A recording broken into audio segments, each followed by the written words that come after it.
হার না মানা কুসুমের এবার এই সমস্ত ব্রত পালন করার উপরে প্রশ্ন তুলল দেবলীনা এবং মীনাক্ষী মিলে। হ্যাঁ বন্ধুরা, ভিডিওটা লাইক দিয়ে দেখতে থাকুন। যে মুহূর্তে কিনা আয়ুষের মৃত্যুর সংবাদ ও কোনো মতেই কুসুমকে টলাতে না পেরে এক পর্যায়ে যখন কিনা ইন্দ্রাণী গাঙ্গুলি বলতে থাকে যে না, আমি এটা কোনো মতে বিশ্বাস করি না রাজ, এই ছোট এসব কী বলছে বলো না তুমি, ঠিক সেই মুহূর্তে যখন কিনা সিদ্ধার্থ চুপ করে থাকে এবং বলতে থাকে যে বৌদি, আমার মনে হয় কি এই সমস্ত ব্রত ট্রত না পালন করে চলো বরং আমরা যত শীঘ্রই সম্ভব হসপিটালে ছুটে যাই। ঠিক সেই মুহূর্তে যখন কিনা ইন্দ্রাণী বলতে থাকে যে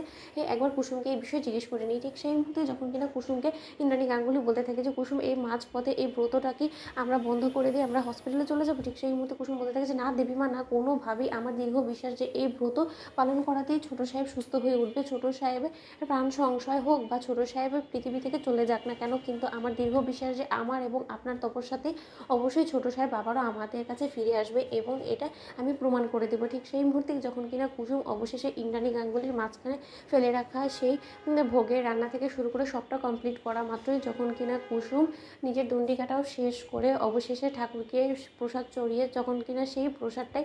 অবশেষে আয়ুষের জন্য নিয়ে হসপিটালে ছুটে যায়, ঠিক সেই মুহূর্তেই সকলে যখন কিনা শোকে কাতর হয়ে বসে থাকে এবং ইন্দ্রাণী গাঙ্গুলি যখন আয়ুষের এই নিথর দেহ পড়ে থাকা অবস্থায় ভেঙে পড়ে, ঠিক সেই মুহূর্তেই কুসুম বলতে থাকে যে আন্টি, তুমি তোমার কী অবস্থা করেছো বলো তো, এই তোমার কী হাল হয়েছে বলো তো, আমি তো কোনোদিনও তোমার এই রূপ দেখিনি, তুমি এতটা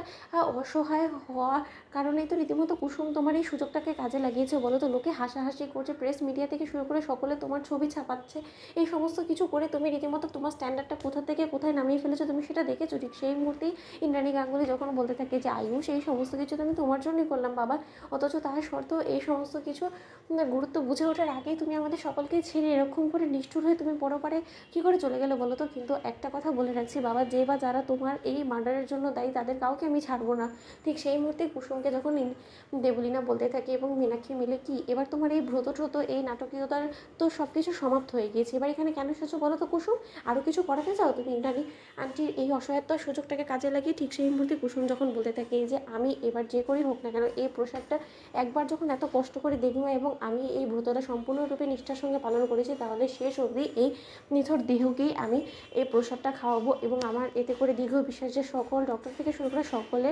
এই ট্রিটমেন্টকে ব্যর্থ করে দিয়ে হলো সেই ঠিকই এই আশীর্বাদে এই ঠাকুরের এই প্রসাদে অবশ্যই সাড়া দেবে। ঠিক সেই মুহূর্তে দেবলীনা বলতে থাকে যে ঠিক আছে, আমি চ্যালেঞ্জ করছি তোমাকে, কোনোভাবেই কিচ্ছুতেই আয়ুষ সাড়া দেবে না। ঠিক সেই মুহূর্তে কুসুম সকলের কথাকে অমান্য করে আয়ুষের মুখে যখন কিনা সেই প্রসাদটা তুলে দেয় এবং ইন্দ্রাণী গাঙ্গুলি যখন বলতে থাকে যে আয়ুষ বাবা, তাও কি সাড়া দেবে না তুমি, ঠিক সেই মুহূর্তে একটু একটু করে আয়ুষ যখন রিকভার করতে শুরু করে দেয় এবং দেবলীনা বলতে থাকে ও মাই গড, এর আমি কী দেখছি, আয়ুষ কী করে বেঁচে গেল। তো বন্ধুরা, লাইক কমেন্ট শেয়ার করো, সাবস্ক্রাইব করতে ভুলো না।